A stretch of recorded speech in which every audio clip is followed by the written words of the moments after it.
Panda. I got broad in Atlanta. Just to throw me in the family. Credit cards and the scammers. Yeah, licks in the band. Legacies.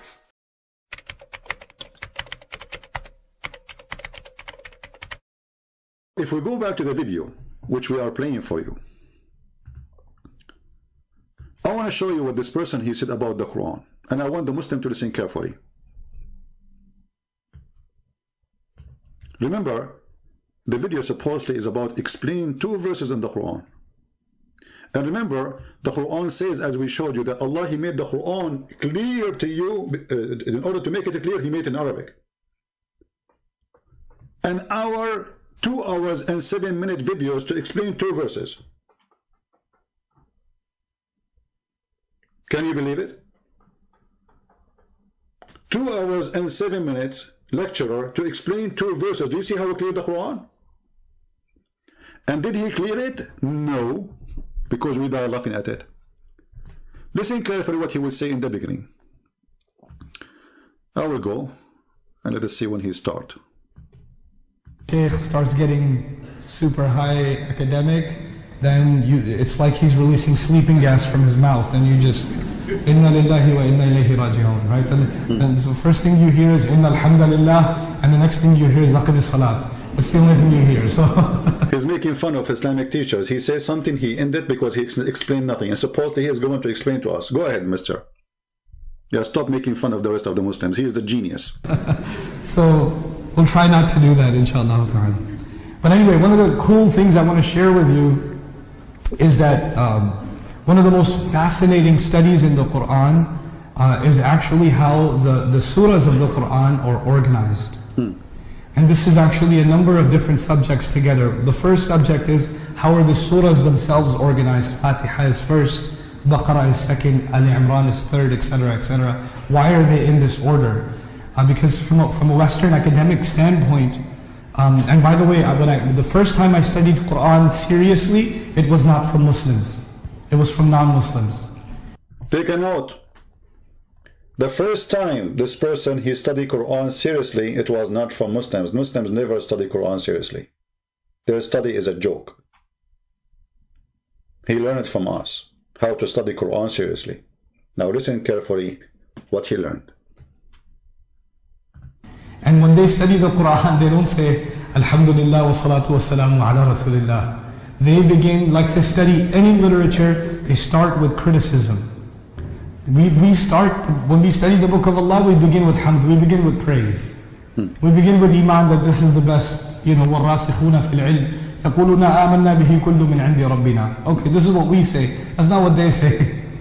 They begin with criticism. And the funny thing is, suppose he is a smart teacher, but then he read in Arabic, or he said sentence in Arabic, but he don't translate it. But all the audience are English-speaking people. I mean, do you see the stupidity? This is the lack of intellect. Because when you quote, when you say something in Arabic, and all your audience are English-speaking people, and you don't translate what you just said, how stupid is that? What's the point of saying that sentence? Because you want to show he's a scholar, he knew Arabic. It's a showtime. Criticism, skepticism. And so the first exposure, one of the first serious exposures I had to the Quran was actually criticism. And the first criticism was the Quran is unorganized. The surahs are in this random order, and the subject keeps going from one to the other, and even they call them chapters of the Quran, right? That's what they call it. But they don't call it surah, they call it a chapter. Even though a chapter and a surah are not the same thing at all. Hold on.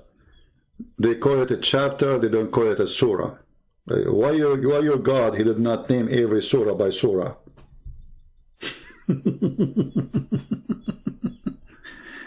Why your Quran doesn't say this is the surah of the cow, as long as you want them to use the word surah? Secondly, it's not a surah, it's a surah. Your prophet is copying the Aramaic.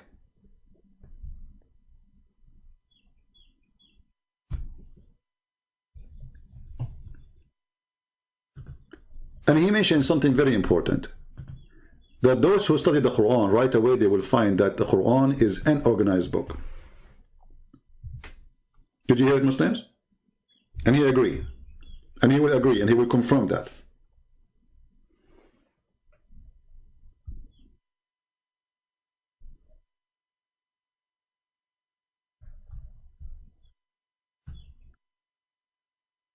There is a study made by some German historian. They come with very clear, many good evidence actually, that the Quran was not even in Arabic. This is why we see the word surah in the Quran, you know, exist. This is the Aramaic way of saying the word. If you ask a Muslim, what does surah mean? What does surah mean? Is it a chapter? They say yes. But the Quran never came as a chapter. The guy now, he will tell you how surah work. What surah? What does the word surah mean? He said that the Western, they call it chapter, they don't call it surah. And he will say to you that there is a difference between them. What is the difference? Listen carefully. The serious exposures I had to the Quran was actually criticism. And the first criticism was the Quran is unorganized. The surahs are in this random order, and the subject keeps going from one to the other, and even they call them chapters of the Quran, right? That's what they call it. But they don't call it surah, they call it a chapter. Even though a chapter and a surah are not the same thing at all. They're not the same. I personally don't agree with the translation of surah as chapter. I don't. Because there's a certain standard in literature for a chapter. A chapter has logical points that are made in chronology. And if a chapter, like chapter 5, is going to repeat something from chapter 3, they won't do it the same way. They'll just say, refer back to chapter 3. Did you hear it, Muslims?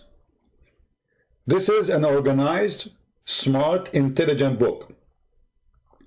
And instead of repeating the same stupid thing, we say to you, go and open page number, etc., in chapter, etc. The Quran doesn't do that.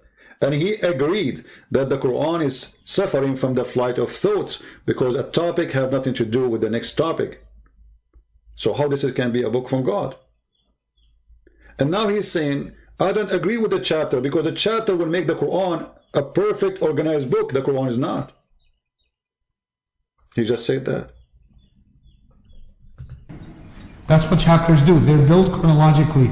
The other thing about chapters is you cannot begin a book with chapter 12. You can't do it. You have to begin with chapter what? 1. And 1 is the first thing the author writes. Then the author writes 2. Then the author writes 3. Then the author writes 4. And even the student has to study chapter 1 first, and then 2, and then 3, and then 4. See? But when the Quran was revealed, the first surah revealed, اقرأ بسم ربك الذي خلق. Where is that in the Quran? Is that in the beginning? No. That's all the way at the end. Exactly. This is how a smart, intelligent being, he write a book. So why the Quran is messed up?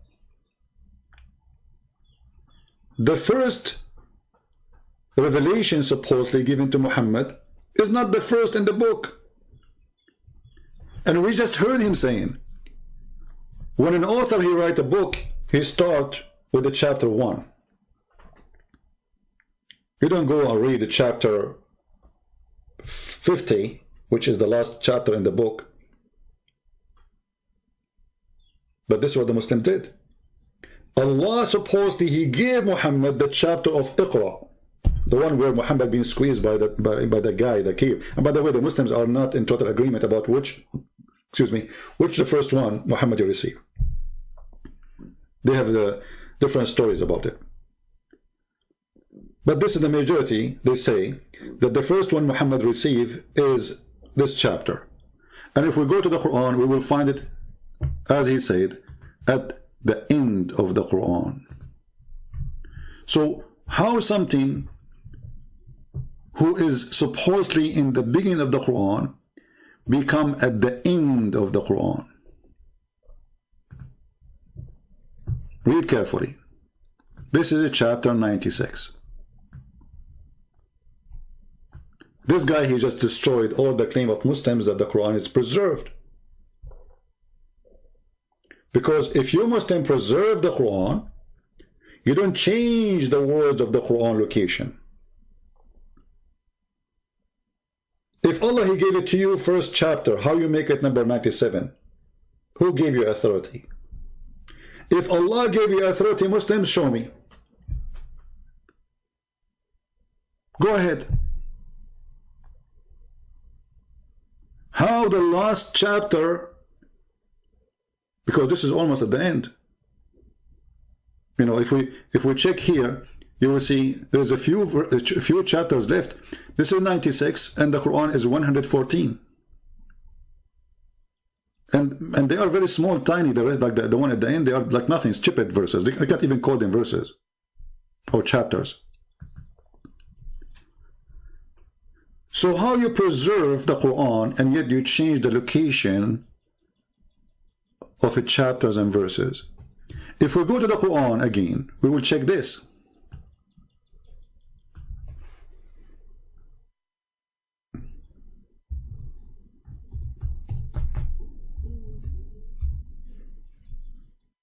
Read carefully. In the Quran, in chapter 4, verse number 46, in chapter 5, verse number 13, in chapter 5, verse 41, it's speaking carefully that there's some of the Jews, the Quran used the word يُحَرِّفُونَ الْكَلَمْ عَنْ مَوَاضِعِهِ. They change the location of words from their location. They don't change the words. They don't change the words. But they change the location. If you go and read what the story here, you will see there's a Jew. He put his finger over a word. That is the change. He did not take the word. He did not move it by writing. He did not move it to different page. He did not move it to different chapter. No. He just put his finger over a verses or a verse, which about stoning to death for a woman or a punishment for adultery.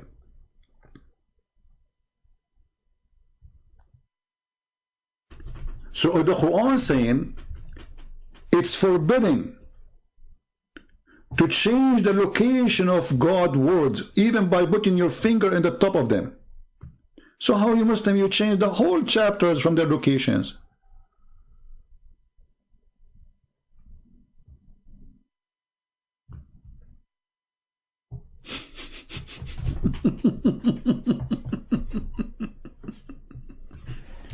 Do we have any Muslim in the bushes?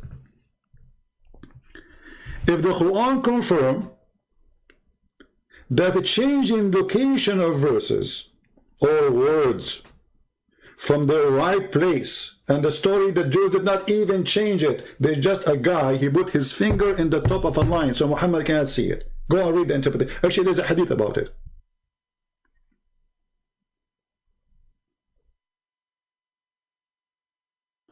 If that is a corruption, by putting your finger over a line in the book, claiming that this is a displace of the words from their location, how about the Muslims who changed the whole Quran location?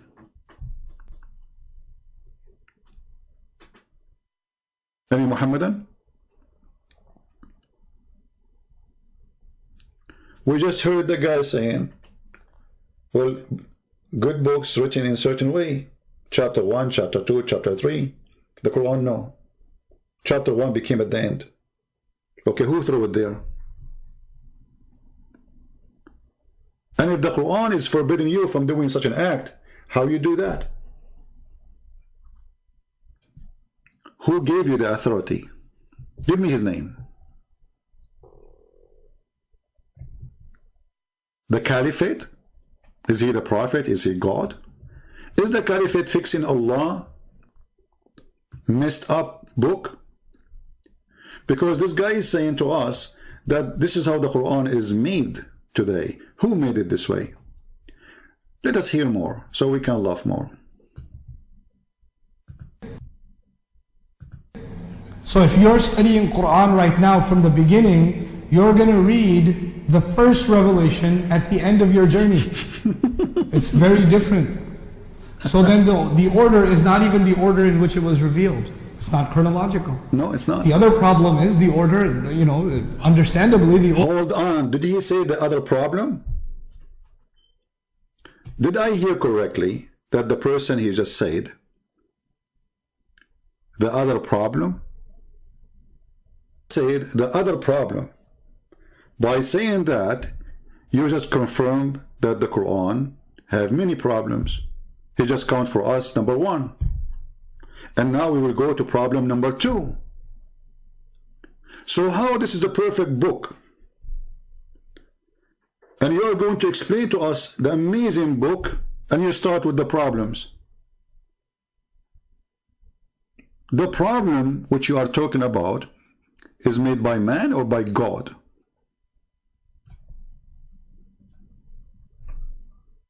Order is not, it doesn't seem to be organized by subject.